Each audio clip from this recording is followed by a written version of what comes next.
మహాభారతంలోని ఈరోజు మనం జరాసంధుడి యొక్క పుట్టుక గురించి తెలుసుకుందాం. మగధ దేశానికి రాజు బృహద్రథుడు. ఆయన ఎంతో శక్తివంతుడు, బలశాలి. అయితే ఆయనకి ఒక తీరని లోటైతే ఉండేది. అదేంటంటే సంతానం లేదు. అంటే అతనికి పిల్లలు లేరు వారసత్వంగా. అయితే అతనికి 2 భార్యలు ఉన్నారు. ఈ బాధతో ఒకరోజు అరణ్యంలో ఉండగా అతనిని ఒక మహర్షి, అతని పేరు చందకౌశికుడు అనే మహర్షి ఆయనను దర్శిస్తాడు. అప్పుడు ఆ మహర్షికి ఆ బృహద్రథుడు యొక్క బాధనైతే చెబుతాడు. తనకు పిల్లలు లేరనే ఎక్కువ బాధగా ఉంది అని ఆ ఋషికి అయితే చెబుతాడు. అది విన్నటువంటి ఆ ఋషి ఒక మామిడి పండునైతే రాజుకి ఇచ్చి తన భార్య చేత తినిపించమని చెబుతాడు. ఈ పండును తినిపిస్తే ఒక గొప్ప బలశాలి అయినటువంటి కుమారుడు నీకు జన్మిస్తాడు అని చెప్పి ఆ మహర్షి ఆ పండునిచ్చి అక్కడి నుంచి అయితే వెళ్ళిపోతాడు. అయితే ఆ రాజు తిరిగి తన రాజ్యానికి వెళ్ళి తన 2 భార్యలకు ఆ ఒక్క మామిడి పండులో సగం సగం అయితే వారికి ఇస్తారు. అది తిన్న వెంటనే 2 గర్భవతులుగా అయితే అవుతారు. ఇలా కొంతకాలం జరిగిన తర్వాత 2 ప్రసవిస్తారన్నమాట.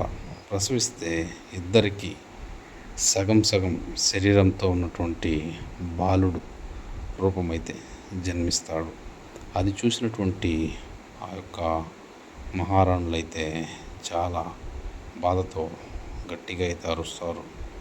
అప్పుడు బృహద్రథుడు వారి యొక్క బాధను చూడలేక ఆ బిడ్డను తీసుకెళ్ళి అడవిలో వదిలేయమని సైనికులకైతే చెప్తారన్నమాట. అదేవిధంగా సైనికులు ఆ 2 శరీరాలని సగం సగం శరీరాలను తీసుకుని అడవికి వెళ్ళి అడవిలో అయితే విడిచిపెట్టేసి తిరిగి రాజ్యానికి అయితే వచ్చేస్తారు. అక్కడే ఒక మంచి ఆకలి మీద ఉన్నటువంటి జర అనే రాక్షసురాలు అటువైపు తన ఆహారాన్ని వెతుక్కుంటూ అటుగా వస్తుంది. వచ్చి చూస్తే ఎక్కడ చూసినా ఆమెకి ఏమీ అయితే ఆహారం దొరకదు, కనిపించదు. అయితే దూరంగా ఒక మెరుపులాగా మెరుస్తూ ఒక 2 ఆకారాలైతే ఆమె కళ్ళకి కనిపిస్తుంది. అయితే ఆమె మంచి ఆకలి మీద ఉండడంతో ఆ శరీరాలను తిందామని అక్కడికి చేరుకుంటుంది. అక్కడికి వెళ్ళగానే ఆ 2 శరీరాలైతే ఇంకా ప్రాణంతో కదులుతూ మెరుస్తూ ఉండడం గమనిస్తుంది. అయితే ఇది ప్రాణంతోనే ఉంది అని ఆ 2 శరీరాలను తీసుకుని ఒకటిగా చేస్తుంది. అంటే సగం సగం శరీరాలను తీసి తన మంత్రశక్తితో ఒక్క శరీరంగా చేస్తుంది. చేసి తిరిగి రాజ్యానికి వెళ్ళి రాజు అయినటువంటి బృహద్రథుడి యొక్క చేతిలో ఆ బిడ్డనైతే పెడుతుంది. ఆ బిడ్డకి పేరు పెట్టాలి కదా. అప్పుడు ఈ బిడ్డ ఒకటిగా అయ్యి బ్రతకడానికి కారణం జర అనే రాక్షసురాలు కాబట్టి అతడికి జరాసంధుడు అనే పేరైతే పెడతాడు రాజు. అలా ఉండగా జరాసంధుడు చిన్నప్పుడే చాలా శక్తివంతంగా ఏనుగులను సైతం ఒక్క చేత్తోనే ఎత్తి విసిరేసేంత శక్తివంతుడుగా ఎదగసాగాడు. అతని శరీర శక్తి అంతటి బలం కలిగినది. ఖడ్గం, గద, బాణం అన్నీ ఆయన చేతుల్లో అద్భుతమయ్యాయి. అయితే యవ్వనంలో అడుగుపెట్టినటువంటి జరాసంధుడు రాజ్యాన్ని పాలించాడు.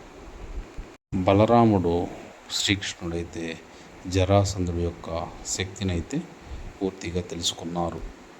జరాసంధుడికి లక్షల సైన్యం ఉందని కూడా చుట్టుపక్కల వారందరూ కూడా భయపడడం జరిగింది.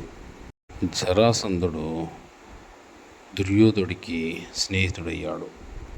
జరాసంధుడి యొక్క సహాయంతోనే దుర్యోధనుడు పాండవులపై అనేక నీచమైనటువంటి కుట్రలైతే పన్నాడు. జరాసంధుడు నిజానికి కృష్ణుణ్ణి శత్రువుగా అయితే భావించాడు. ఎందుకంటే కృష్ణుడు మగధ రాజ్యం చుట్టుపక్కల యాదవులనైతే కాపాడాడు కాబట్టి. జరాసంధుడు తన శక్తిని చూపించేందుకు ఒకేసారిగా 86 రాజ్యాల నుంచి రాజులను బంధించి చెరసాలలో పెట్టాడు. అంతేకాక జరాసంధుడు వారిని కాలభైరవునికి బలి ఇవ్వాలని నిర్ణయించుకున్నాడు.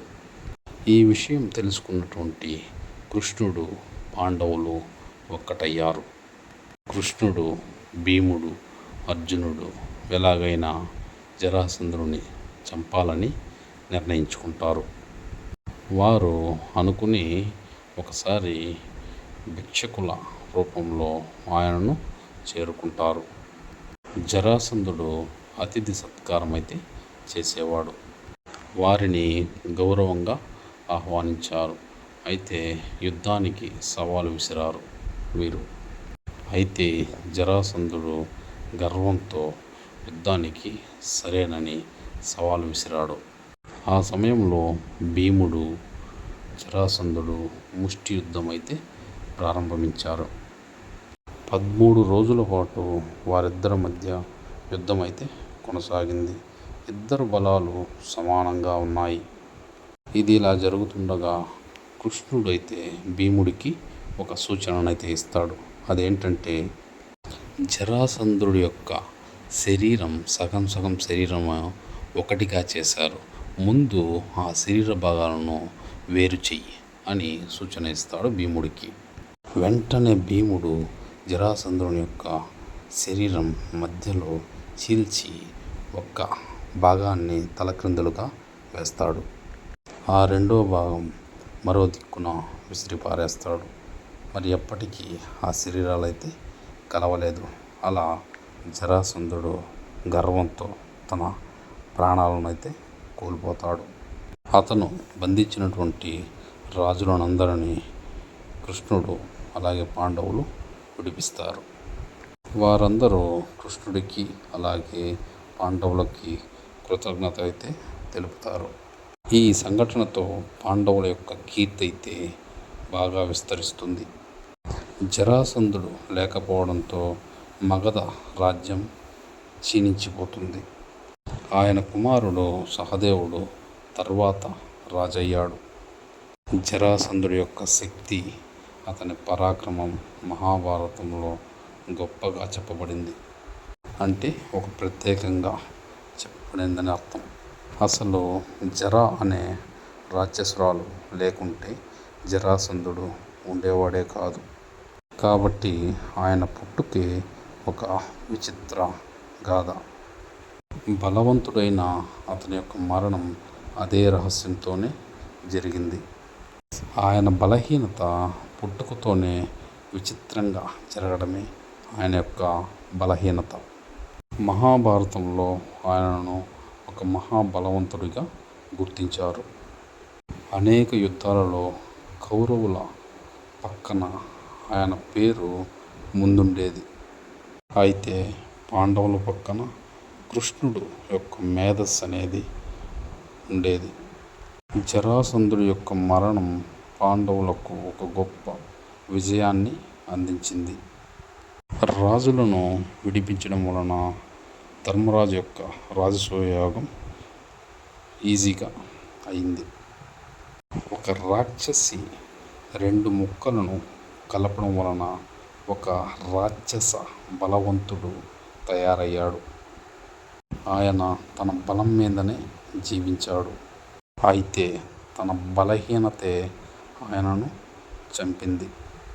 ఆయన పేరు మహాభారతంలో నేటికి ఒక ప్రత్యేకంగా గుర్తింపు ఉంది. జరాసంధి అంటే కలిపినవాడు అని అర్థం వస్తుంది. కృష్ణుడు, భీముడు, అర్జునుడు యొక్క కలయిక వలనే జరాసంధుడు చనిపోవడం జరిగింది. లేకుంటే ఆయన బలం ముందు ఎవరు నిలబడేవారు కాదట.